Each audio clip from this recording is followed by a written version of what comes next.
Okay. Assalamu alaikum. This is Ramadan Mubarak. This is Pasha, the author of the Double Cross. And today I want to talk to you about a couple of issues that came to mind a couple of days ago.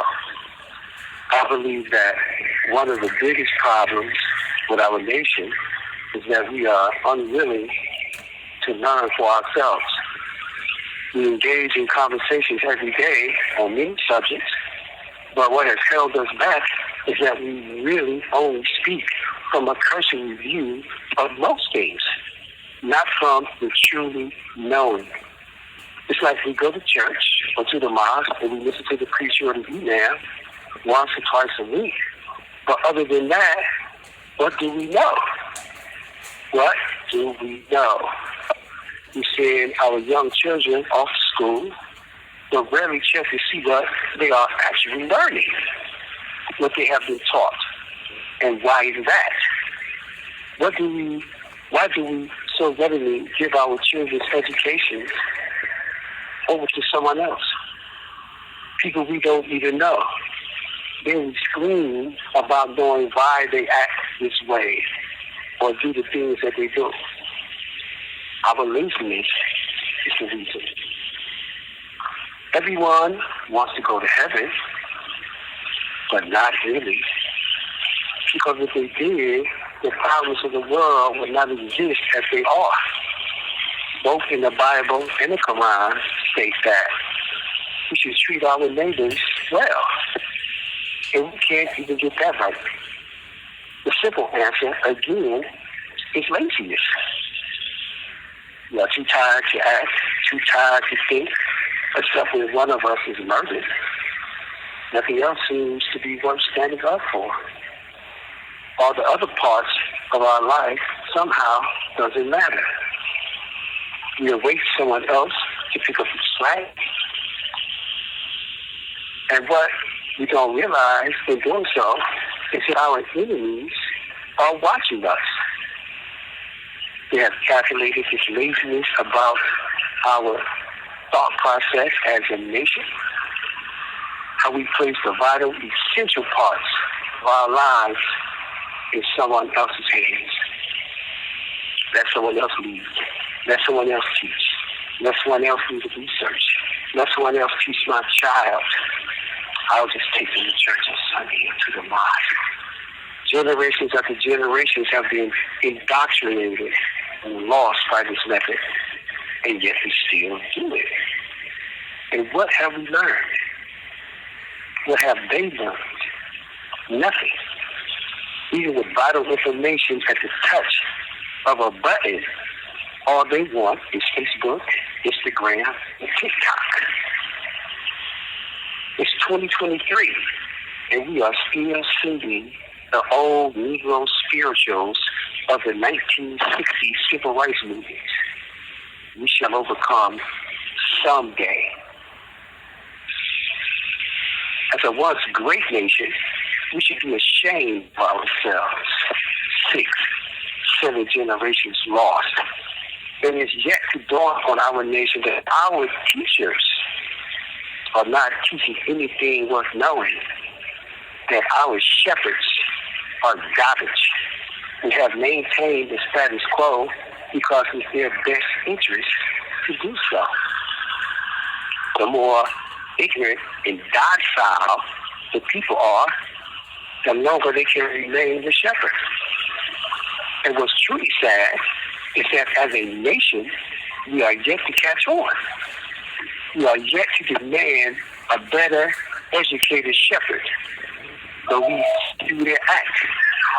For decades, we finally understood their aim. We make jokes about them in their new Cadillacs. But tell me this, what's really funny about cultural stupidity? What's really funny about cultural ignorance? What's funny about our enemies is that they feed off the lip that they have given us, laughing at the many ways they have crippled us mentally, physically, spiritually, financially, politically and socially. And yet here we are, still singing the same song. Nothing has been learned. Nothing has changed. We are too lazy to even switch to a different song, to a different thing. A song that represents a new progressive nation. A song that uplifts us. A song that focuses us. Instead of one speaking about someday. This is the cross. We have pre-programmed ourselves, boxed ourselves into failure. And after decades and centuries of doing the same old things, the same old ways, we feel no need to change or to help ourselves. We know that Santa Claus and the Easter Bunny are childish pagan rituals, but we can't shake them either. Every year, same old, until we die. What the shepherd did.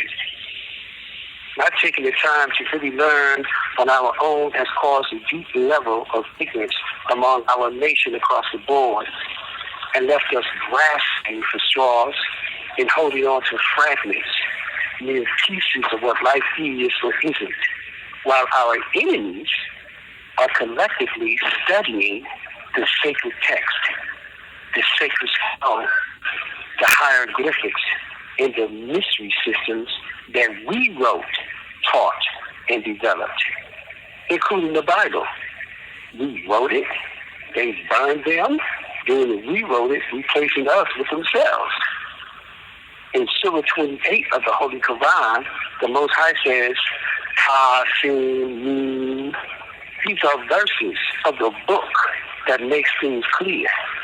We rehearse to thee some of the story of Moses and Pharaoh in truth for people who believe. Truly, Pharaoh elated himself in the land and broke up his people into sections, depressing a small group among them. Their sons he slew, but he kept alive their females, for he was indeed a maker of mischief. Now, does any of this surah sit down to the Prophet Muhammad over 1,400 years ago sound familiar to what we are seeing today from the new Pharaoh, a white one? Like I said, they are students of our history. They study us, but we don't. Other than the photos of Egypt seen on National Geographic, we know nothing about it. We have been taught to disassociate ourselves from it purposely because they, and you know who they are, do not want us finding the keys to unlock the mental, spiritual, and physical change they have placed on us. Mentally and spiritually, we are still shackled. Isn't that crazy? Most people in our nation have never heard of the Egyptian Book of the Dead or the science behind the transference of character from the planets. The planets are alive. How else could people born under Mercury, Venus, or Saturn take on the characteristics of that planet? Everyone knows their planetary signs, but that is where it stops. They don't know that our people, the Egyptians, developed that science and gave it to the world from Egypt. The white man had to create NASA, space rockets, and the Hubble telescope to go see up close what we see from right here on Earth. This is the double cross. According to the Most High, our arrogance is what destroyed us. We too look down on the poor, the have-nots among us, and we killed their sons and kept their females alive.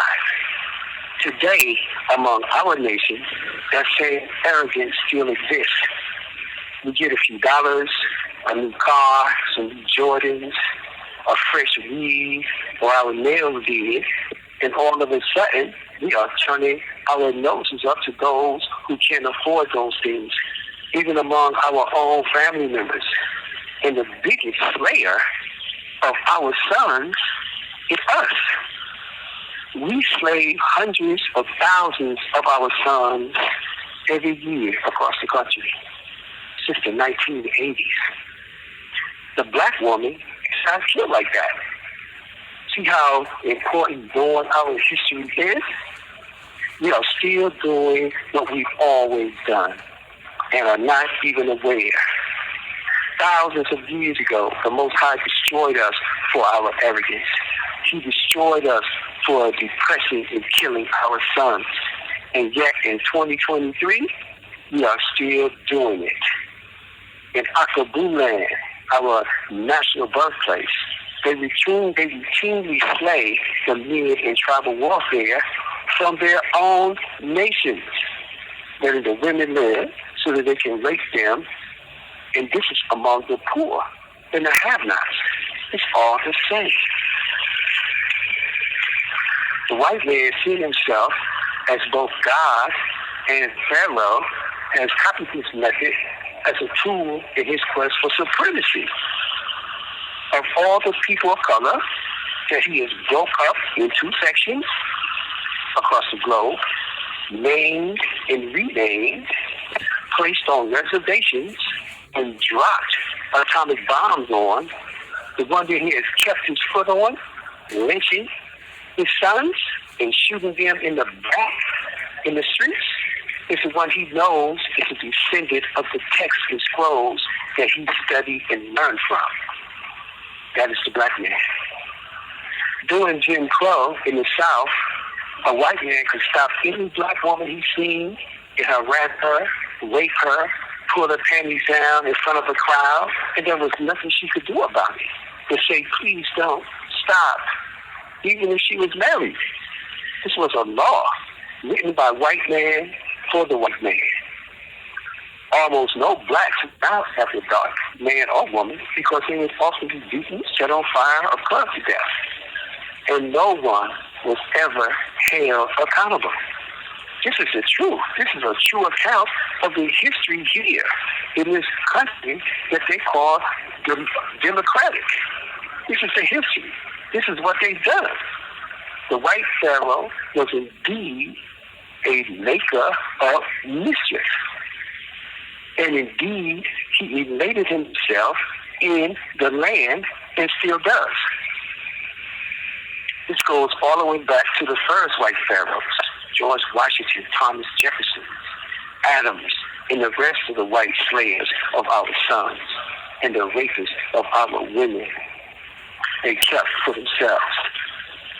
Now, if we could stop being lazy, we could clearly see that we live in a white male privileged society created by white men for white men.